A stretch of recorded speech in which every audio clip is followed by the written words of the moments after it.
Assalamualaikum warahmatullahi wabarakatuh. Perkenalkan, nama saya Nanit Pratama Putri dengan NIM 30624067. Saya dari program studi manajemen dakwah Fakultas Usuluddin Adab dan Dakwah UIN Kiai Haji Abdurrahman Wahid Pekalongan.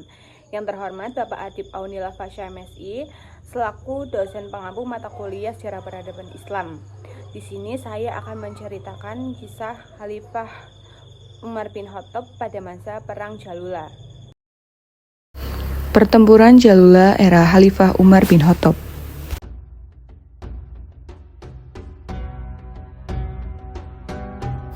Jalula adalah sebuah kota strategis yang menghubungkan antara Irak, Khorasan, dan Azerbaijan. Yazdegerd mempercayakan konsentrasi pasukan tersebut di bawah naungan Mihran bin Razi dan Khurasad. Persia mempersiapkan pertempuran dalam skala besar. Seluruh kota dijadikan benteng, tembok-tembok menjulang dibangun untuk memperkokoh pertahanan. Mihran dan Razi juga memerintahkan para prajurit dan penduduk kota menggali parit pertahanan. Persia benar-benar membangun pertahanan berlapis, ribuan kaltrop tersebar di parit. Kaltrop berfungsi sebagai ranjau untuk mengacaukan pergerakan pasukan kavaleri. Bukan hanya pertahanan, Jalula juga dipenuhi dengan bahan-bahan makanan. Melimpahnya logistik ini mengantisipasi pertempuran jangka panjang. Mihran bin Razi dengan seluruh pasukan Persia bersumpah di depan api suci bahwa mereka memilih mati daripada mundur dari Jalula. Berita tentang konsentrasi Persia di Jalula telah diketahui oleh para perwira pasukan Muslim. Sa'ad bin Abi Waqqas segera menggelar pertemuan untuk mengambil sikap tentang konsentrasi Persia di Jalula. Selama Persia masih memiliki unit-unit militer dalam jumlah besar, maka keberadaan pasukan Muslim di Ctesiphon terus berada dalam ancaman. Sa'ad bin Abi Waqqas pun mengirimkan 12.000 personil. Jalula harus cepatnya dijatuhkan untuk menjaga stabilitas kekuasaan pasukan Muslim di Persia. Hashim bin Utbah ditunjuk sebagai panglima tertinggi kontingen pasukan Muslim ke Jalula. Sedangkan pasukan garis depan dipimpin oleh Al-Qoqo bin Amr. Di bagian sayap kanan, komando dipegang Musir bin Malik dan sayap kiri dipegang oleh Amr bin Malik. Dan di garis belakang, Amr bin Maro memimpin pasukan pengawal di garis belakang. Hashim bin Utbah melihat pertahanan tangguh yang dibangun Persia paritan dengan sebaran kaltrop membuat kavaleri tidak mampu bermanuver. Bulan April 637 Masehi, pengepungan terhadap Jalula dimulai. Selama berbulan-bulan pengepungan, hanya terjadi sedikit bentrok dengan skala kecil. Jalula mampu bertahan dengan logistik yang melimpah.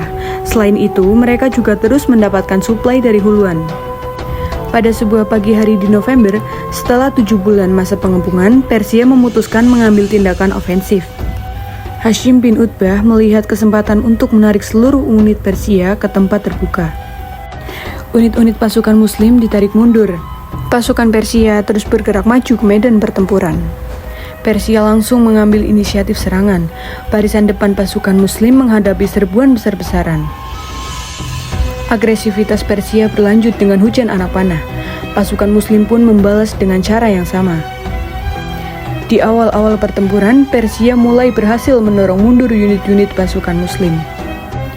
Hashim bin Utbah tidak membiarkan pasukannya terdesak. Beliau turun langsung memimpin pasukannya menahan serbuan Persia.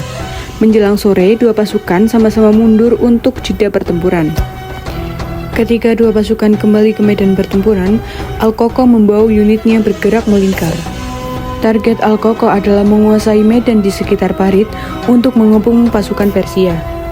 Sore itu, di tengah-tengah berkecambuknya pertempuran yang brutal, badai pasir tiba-tiba datang. Setelah menghadapi pasukan garis belakang Persia, Al-Qoqo dan unitnya berhasil menguasai medan di sekitar parit. Mengetahui unit Al-Qoqo telah mengamankan garis belakang Persia, serangan pasukan Muslim semakin meningkat. Di tengah-tengah badai pasir, Persia harus menerima kenyataan diserang dari dua arah sekaligus. Kepanikan melanda pasukan Persia dan membuat mereka disorganisasi. Beberapa unitnya memilih melarikan diri selagi sempat. Ribuan pasukan Persia tewas dalam pertempuran tersebut. Panglima tertinggi Persia, Miron bin Rozi, berhasil meloloskan diri ke Hulwan. Pertempuran di Jalula berakhir dengan hancurnya kontingen Persia. Penduduk Jalula menyerah kepada pasukan Muslim dan bersedia membayar jizya. Setelah Session, kini wilayah kekuasaan pasukan Muslim semakin dalam di Persia dengan jatuhnya Jalula. Beberapa bulan sebelumnya, Tikrit dan Mosul berhasil dikuasai oleh ekspedisi yang dipimpin Abdullah bin Mut'am.